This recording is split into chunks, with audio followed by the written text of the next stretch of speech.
The implement we have before you is a buffalo tail or tail of a bison. These had many uses, both as decorational uses of it. It could be used as a fly swatter. It could be used in a sweat lodge ceremony. In the olden days, you would use the tail of a buffalo in the sweat lodge, dip it in water, and you splashed it on the hot rocks, and it would create great steam in the lodge, the sweat lodge.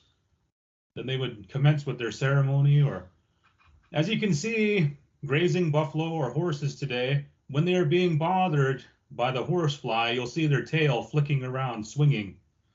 That is what this tail is also good for. It is an old-time fly swatter. In the olden days, they would soak the tail part in water. Once it was nice and pliable, they would stitch it onto a stick with sinew, then let it dry. Then your fly swatter is complete.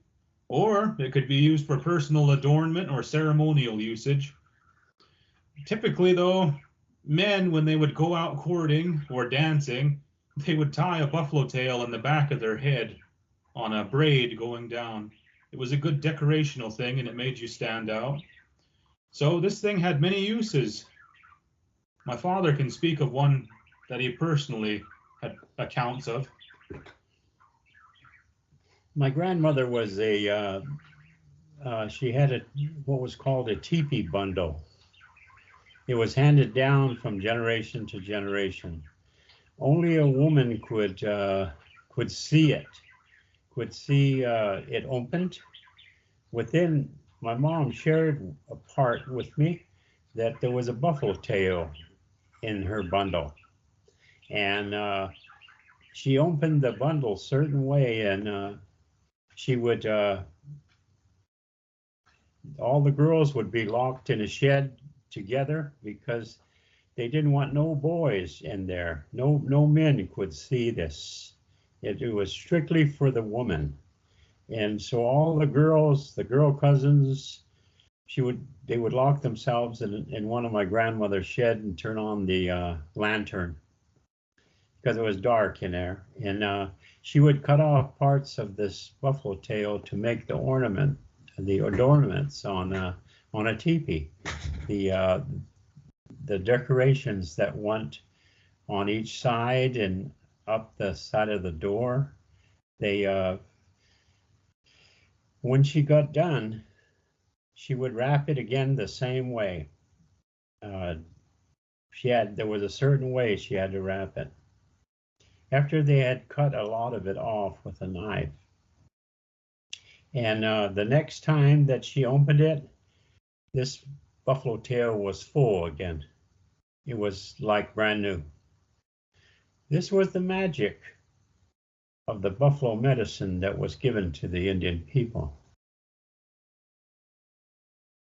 My grandmother was a carrier of that teepee bundle.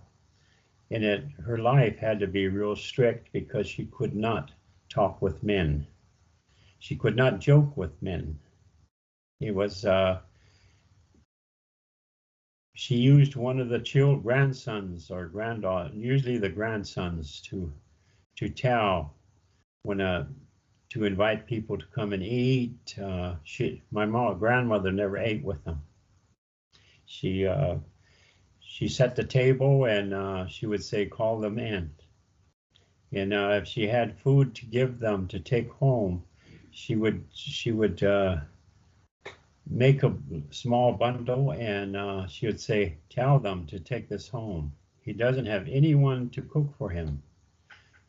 Give it to him. So I was kind of the go-between between her and men, because she wasn't able to talk with them. So this was very strict, and it was a magical thing. There was a lot of ceremony in it, and it was a very strict way of living.